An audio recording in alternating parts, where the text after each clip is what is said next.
Yes, bienvenue à tous. Je vais vous présenter une vidéo un peu plus technique car je suis maintenant propriétaire de mon terrain et je décide d'y construire une cabane en bois de 4 par 2, c'est-à-dire 8 mètres carrés pour avoir un minimum de confort. Pour suivre la loi, je remplis un formulaire de déclaration préalable, c'est-à-dire de construction, travaux, installation et aménagement non soumis à permis comprenant ou non des démolitions. Sur le cadastre, mon terrain est de forme rectangulaire, ou presque, et mesure 50 mètres de long par 40 mètres de large environ.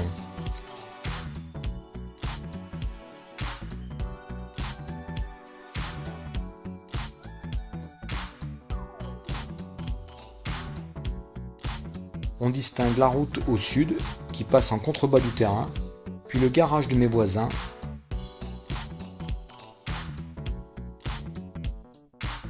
ainsi que leur maison qui fait l'angle.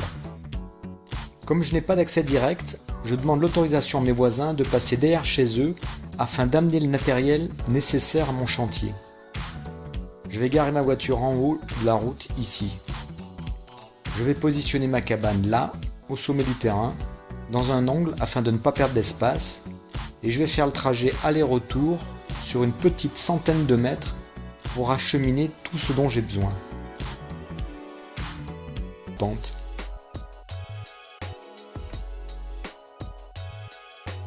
Ensuite, je pose la lisse basse sur mes fondations et je place mes premiers montants tenus par des équerres métalliques.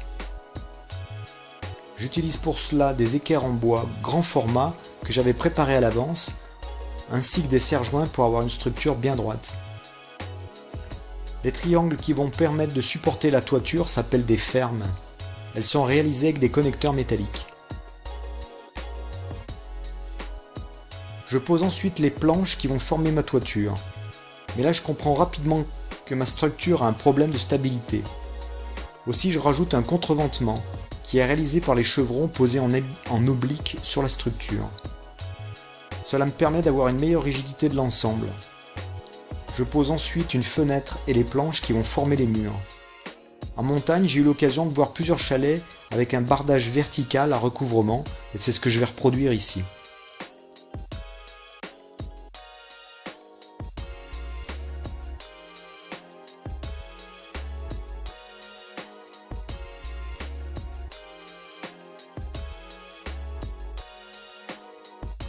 Je pose ensuite des bardeaux bitumeux sur le toit, pas très écologique mais très efficace.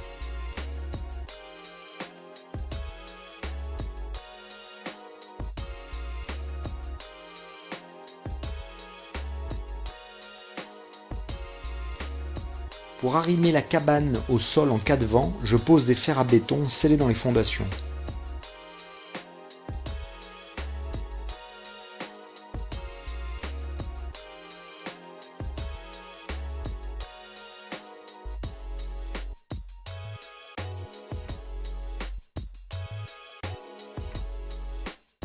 Je rajoute 2 volets le jour suivant.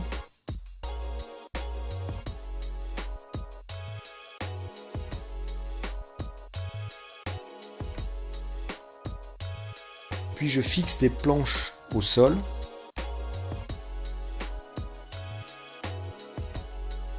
J'installe mes portes.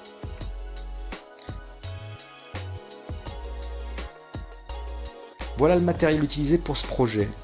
Une scie à main car je n'ai pas d'électricité, une équerre, un niveau et une visseuse modifiée alimentée par une batterie ainsi que quelques serre-joints et le tour est joué.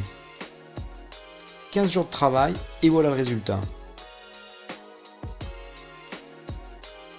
8 ans plus tard, voyons comment la cabane a vieilli, sachant que je suis situé à 900 mètres d'altitude avec une exposition plein sud et que la surface extérieure n'a subi aucun traitement. Sous l'action des UV du soleil, le bois brûle en surface et c'est ce qu'il protège. Et c'est la décomposition des substances composant le bois, surtout la lignine, qui provoque le changement de couleur. Il y a quelques années, j'ai eu l'occasion de visiter une église en bois de 5 siècles d'âge en Slovaquie.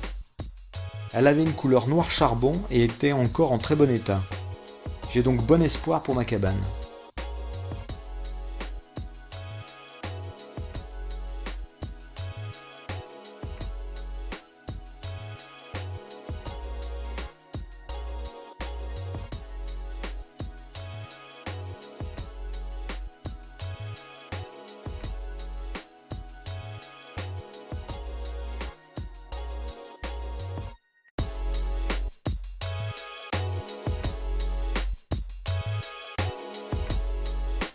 Sur la face nord, par contre, au sol, l'humidité a tendance à favoriser le développement de mousse verte. Je vais donc le surveiller chaque année. Globalement, je trouve que ma cabane a bien vieilli, je n'ai pas perdu mon temps. Ce fut finalement un bon investissement.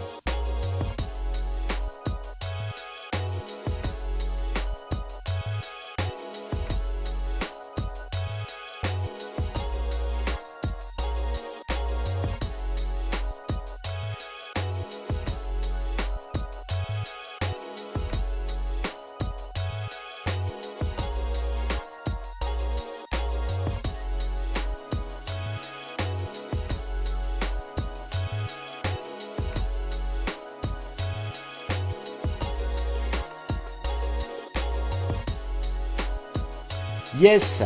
Si vous avez apprécié ma vidéo, abonnez-vous, laissez-moi un pouce et écrivez-moi si vous avez des questions.